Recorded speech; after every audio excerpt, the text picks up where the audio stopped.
فرقوں کی دکانیں بند, the damage has been done. تو ایک اسٹانچ بریلوی فیملی میں پیدا ہوئے اور بچپن ہی سے مولانا الیاس قادری صاحب جو دعوت اسلامی والے ہیں, مدنی چینل والے, ان کا تعارف آلموسٹ مجھے 5ویں کلاس کے اندر ہو چکا تھا.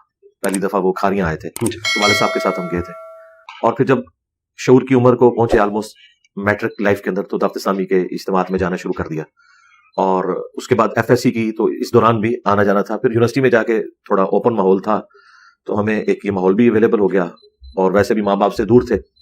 عموماً ماں باپ کی طرف سے ریسٹرکشن ہوتی ہے زیادہ کوئی اسٹانچ مذہبی نہ بن جائے, تو وہ بھی اس اعتبار سے اٹھ گئی. ہاسٹل میں لائف تھی تو بجائے کسی بری سوسائٹی میں پڑھتے ہم دعوت اسلامی میں ہی ہم رہے, اور اللہ کا شکر ہے کہ اس کی وجہ سے ایٹ لیسٹ ایک جو تقویٰ, پرہیزگاری اور آخرت اورینٹڈ ہونا, یہ ساری فکر مولانا الیاس قادری صاحب کو میں کریڈٹ دوں گا کہ ینگ ایج میں ہمیں ان کی صحبت اس اعتبار سے مل گئی, ان کی جماعت کے اعتبار سے.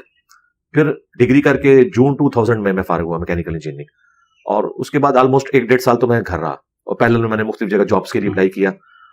تو الٹیمیٹلی ایک سینسٹیو آرگنائزیشن میں جو اٹامک انرجی کا ایک نیسکوم ادارہ ہے, اس میں NDC میں نے جاب مجھے مل گئی 2001 کے اینڈ کے اندر, اور 2002 میں نے جوائننگ دی. تو ابھی تک تو میں ایک بریلویت کو کنکلوڈ کر بیٹھا تھا, لیکن یہ جو 1.5 سال میں نے گھر میں گزارا, میں نے اس 1.5 سال میں بخاری مسلم تفسیر کے ساتھ پڑھی, اور وہ بھی بریلوی علماء کی.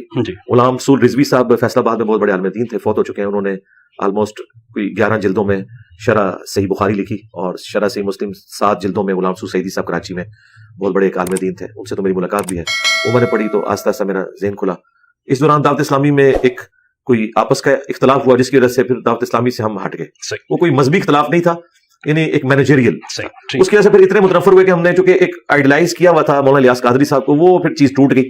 اور پھر یعنی ایک ذاتی حد تک تو پریکٹسنگ رہے ہم, لیکن یہ نہیں تھا کہ کسی جماعت کو اس طریقے سے لے کے چلے. تو یہ ٹرننگ پوائنٹ اصل میں آیا ہے 2007.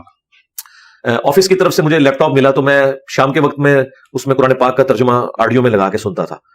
تو مجھے پہلی دفعہ آئیڈیا ہوا کہ قرآن پاک کو پری ڈیٹرمنڈ رزلٹس کے بغیر پڑھنا چاہیے. اسی دوران ڈاکٹر اسرار صاحب کا تعارف ہوا, اور پھر وہاں سے جب ڈاکٹر اسرار صاحب کو میں نے سننا شروع کیا تو مجھے اندازہ ہوا کہ ہمارے مکتب فکر میں توحید کے اعتبار سے کافی جو ہے وہ خامیاں موجود ہیں.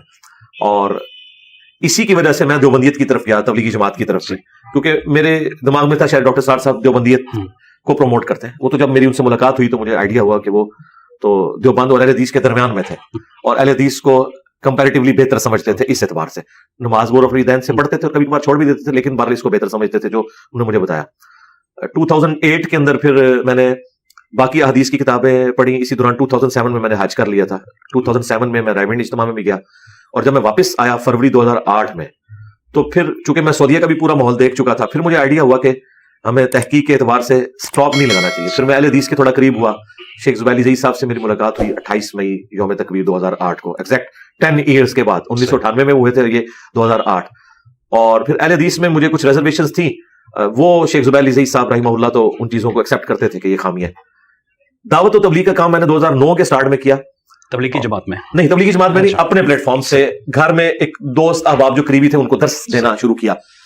اس دوران یعنی میں تو کنکلوڈ کر بیٹھا تھا کہ میں نے بغیر کسی لیول کے اہل حدیث مکتب فکر کو آگے لے کے چلنا ہے. لیکن مجھے تھوڑے ہی عرصے میں اندازہ ہوا کہ اہل حدیث میں بھی ٹالرنس بالکل نہیں ہے, وہ اپنے مسلک کی خرابی بھی ماننے کے لیے تیار نہیں ہے. اور یہ میں اللہ کا شکر ادا کروں گا کہ جب سے میری ویڈیو ریکارڈنگ شروع ہوئی ہے نا, اس وقت تک میں فرقہ واریت کو 3 طلاقیں دیکھ چکا تھا. اس دوران میں نے اہل تشیع کو ایز اے مکتب فکر اسٹڈی کیا, ان کے علماء سے مل کے, ان کی کتابیں پڑھ کے, اس کا مجھے بہت فائدہ ہوا. لیکن اس طریقے سے جوائن کرنا وہ نہیں تھا. جوائن میرا آخری فرقہ جو ہے وہ اہل حدیث ہی تھا.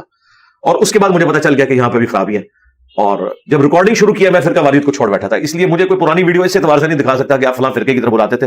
اللہ کا شکر ہے, یہ تو ہو سکتا ہے کسی معاملے میں مجھے شرح صدر ہوا اور میں نے کسی بات میں کوئی لینیٹ ویو بعد میں لیا, وہ ہو سکتا ہے. وہ میری ویڈیو بھی ہے انجینئر محمد علی مرزا کے 10 رجوع. تو حالانکہ جب میں نے اس کے اگینسٹ بھی بات کی تھی تو میں نے دونوں رائے کو رکھا تھا کہ یہ میرے نزدیک بہتر ہے, لیکن دوسری بھی ریجیکٹ ہونے والی نہیں ہے. تو میں نے راستہ کھلا رکھا ہوا تھا, اور اس کا مجھے فائدہ ہوا. جب میں نے دوسرے موقف کو اڈاپٹ کیا تو مجھے کوئی مشکل نہیں ہے. ٹھیک.